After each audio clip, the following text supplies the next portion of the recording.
أشهد أن لا إله إلا الله وحده لا شريك له وأشهد أن محمدا عبده ورسوله أما بعد فأعوذ بالله من الشيطان الرجيم بسم الله الرحمن الرحيم. Respected viewers, my name is Asif Ali Parvez and this is my presentation number 18. And as you know, the theme of my programs or presentation is always Holy Quran and science. I have mentioned about the light, and so question is, what is light? What is its speed? Now, speed of light is 186,000 miles per second, and in kilometers, it is approximately 300,000 kilometers per second. Now, I want to mention one incident or one occasion of my meeting with Hazrat Khalifatul Masih Rabbi Rahmatullah more than 30 years ago. I went to see Hazur and I wanted some guidance and his prayers on some issue. So as soon as I entered Hazur's office and I hardly sat on my chair, Hazur said to me, I have some reservation, a question about Einstein's theory of relativity. I must say I was a little bit taken aback because I was not expecting this because we scientists think that Einstein theory which has presented, it has passed all the tests. So I didn't ask Sezul why because I thought it would be disrespect of me. So I just kept quiet and I expected Hazur will explain what is the issue in his mind. So he said to me, you know, Einstein have said the velocity of light is absolutely maximum. And velocity could be nothing could move, no particle, nobody should move more than velocity of light. So now I have understood what was the question. So I borrowed a piece of paper from Hazur's desk and borrowed his pen as well. And I wrote this question. Now, this equation probably doesn't mean anything for a layman, but if there is somebody, some graduate of maths or physics watching it, he or she knows what I mean. But I will explain in simple words what that this equation says. Rather than going into too much technicalities of this equation, what Einstein said through this equation is this, that if somebody, say particle or somebody, whatever it is, or somebody, have velocity more than the velocity of light, then the mass of that somebody or particle will become infinite. Infinite means we can't measure it. It's so big, we have no idea how big it is. And same will happen with the time. Now, I said, Hazur, according to Einstein, if somebody have velocity more than velocity of light, then in simple words, the laws of nature, which we observe every day around us, will simply collapse. And that's why Einstein said his velocity should be, nobody should have more velocity than velocity of light. And Hazur said to me, oh, a few days ago, Professor Abdul Salam Saab came to see me, and I asked the same question. And he wrote the same questions. And obviously he explained it, I'm sure, much, much better than me. But the message was, no, velocity of light, we at the scientists think, is maximum. So Zoo said to me, you go away and do the research. And then he stood up and shook hands with me and said goodbye to me. So I couldn't even discuss the issue which I have to talk about. So when I was walking out of his office, I was very confused and I said to myself, if Professor Abdul Salam, the Nobel laureate, could not give us an explanation with which Hazur agree, who am I? I'm just a poor student of science who just knows ABC of science, nothing more than that. But it was Hazur's order, so I said I must obey it. So I started researching on it, and I had a few meetings on this very topic. Whatever I research, I used to go and explain to Azure. And I kept on researching on this. Now, before I go a little bit further, I just want to mention these two scientists. Now, Einstein, I've already mentioned many times. He was a champion of what we call classical mechanics. This is the physics which deals everyday life. Although he went beyond that and he talk of things which move at the velocity of light, and that's where the theory of relativity comes. But primarily, they deals with the which we call classical mechanics. And there is another scientist, his name is Neil Bohr. And there are many other scientists as well, so I've just chosen one. And he was the champion of quantum mechanics. Now, quantum mechanics is a branch of physics which deals with fundamental particles, electron, proton, neutron, neutrino, photons, etc. And in simple words, so you ordinary viewers can understand, God have made different laws for daily life. How we walk, how we play cricket, how airplane flies, etc., etc.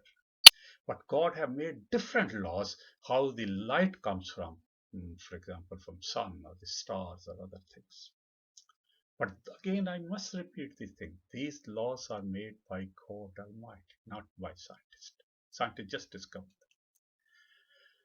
So here I'm going to give you three examples where there was a possibility. I'm going to deliberately use the word possibility that light, there should be something which moved faster than light.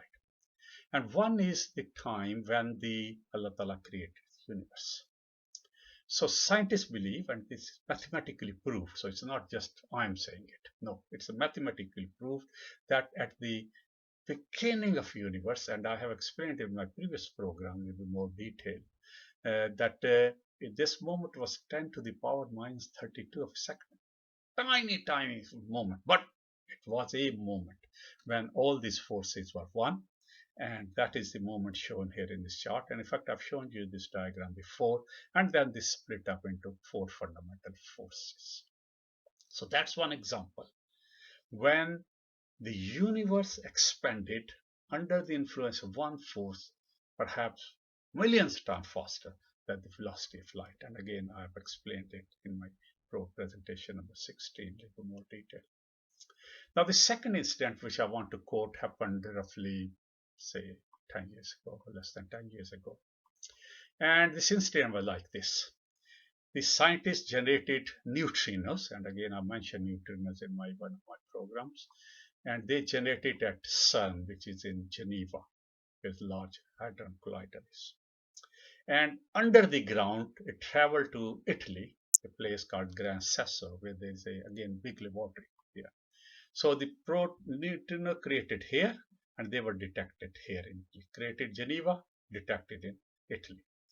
And what scientists observed, they said, and they wrote many papers on it, and they said, look, neutrinos have reached 100,000 faster. It's a very tiny amount than velocity, but still it is faster than velocity of light. And they said, we don't know. We think that has happened. Our observations are telling this, our calculations telling that. But they said our minds are open. So they challenged, not challenged, but they said to all the scientists in the world, please explain to us what we have done and see if we have done some mistake. So, it created a lot of commotion and excitement in the scientific community, because had this actually happened, then we'll be entering in a new phase of physics, and this will be another physics in which there will be another laws of physics. By anyway, for 1 year, some people were against some, two camps were made, and at the end, they found a small mistake in the calculation. They said, no, neutrinos did reach within the velocity of light. They didn't exceed the velocity of light.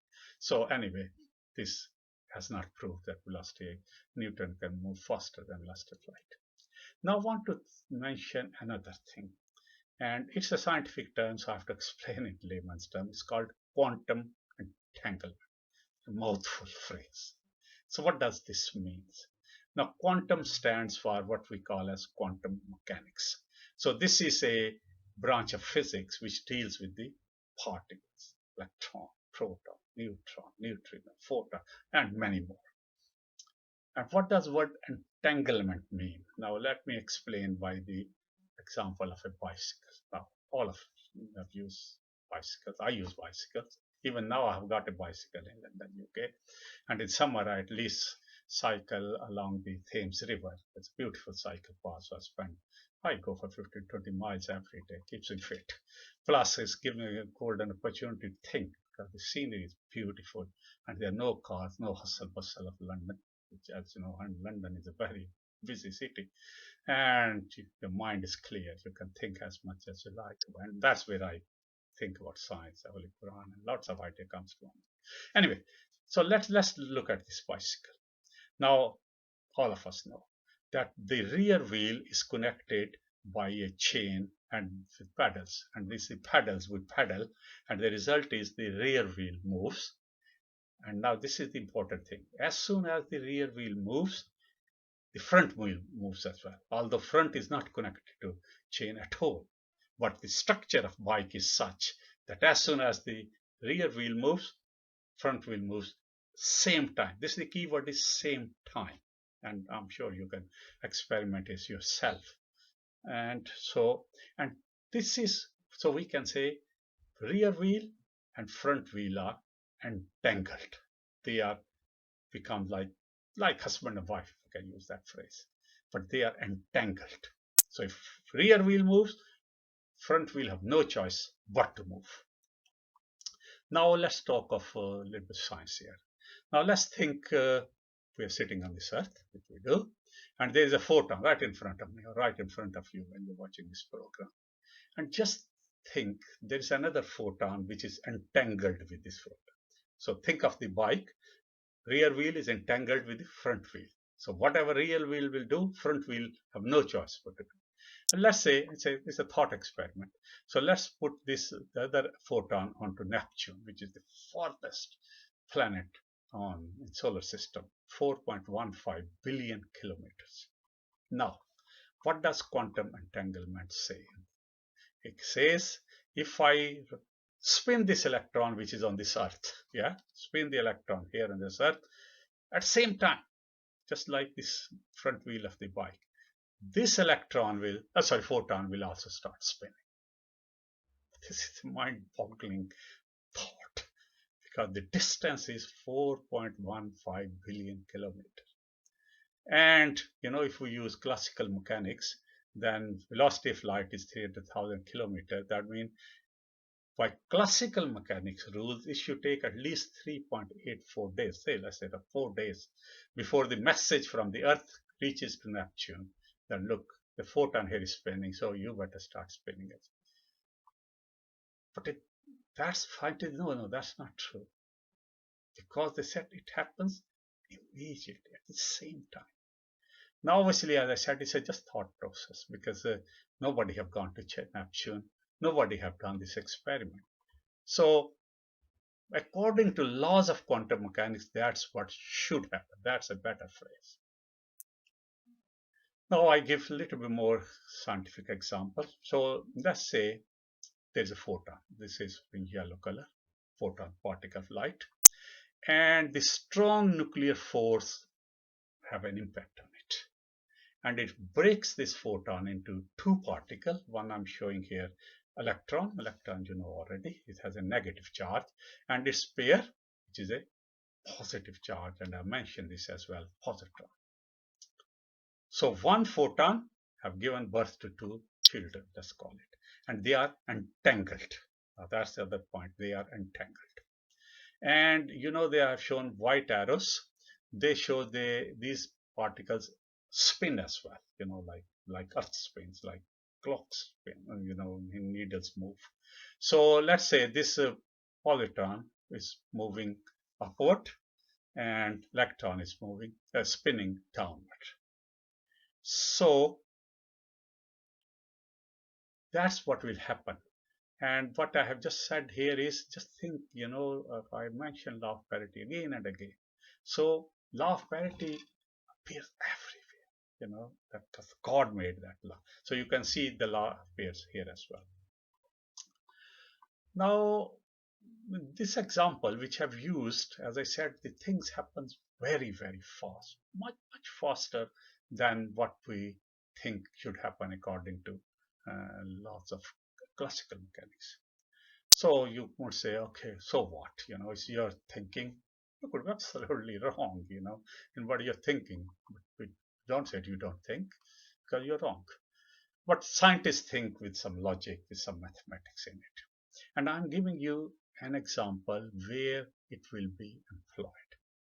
And that will be employed in computers. Now, I must say, my profession is computers. I did my higher studies in 1977 at King's College, London, and I studied about computers. And in those days, computer was like they were placed in a locked room, humidity control, temperature control. Think of any control. And I never saw a computer while I was doing my research and doing my higher studies. And we had like green screens. People who are of my age might have seen 38 years ago those green screens. But anyway, so how does the computer work? As I said,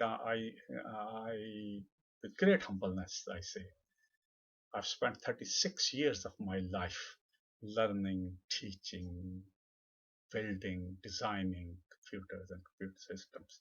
So I could call myself a little bit of expert. Now in computer only knows two things. It's like the switch. Is it switch on or is it switch off? So it only knows, can we state it as one state or zero state. Now you may say, hold on, when I press the A letter on my keyboard, it shows me A letter. It doesn't say 0, 1, this. So what are you talking about? The fact is this, and I have just given some examples. When you type A, the keyboard actually generates this code 0, 1, 0, 0, 0, 0, 0, 0, 1. And when you type the letter B, the last two letters are turned around. Instead of 0, 1, it becomes 1, 0. For letter C, it becomes last two letters 1, 1. And we call them bits. Anyway, so that's how computer works. And trust me, that's exactly how computers only know 0 and 1. And this is basically, in engineering terms or science terms, I say, is electricity passing, as it's passing the bulb, or it's not passing. So that's a significance of 0 and 1. And to pass this, we use a device called transistors. Transistor, again, I gave you a layman's example. Transistor is like, think of a door, or we use the word gate is used in our language. This is like a gate. So if gate is open, you can go through it. If gate is closed, you can't go through. So basically, that's what transistors do. So transistors allow these codes, 0, 1, 0, current is there or not, there or not, there or not. So it allows the current to pass through the brain of the computer, and then, computer can do miracles. And probably more than me. I'm sure I know that. So my first job was as a senior design engineer, and I was writing codes in this language. It's such a low language, we call it. I mean, nowadays we write programs are very much like English language. In those days, and particularly when I was working on a very specialized field, where in layman's terms, we had a computer, and to find the faults by human beings, I and my team was writing these programs. So let the computer find the faults of computer. That's what you can say.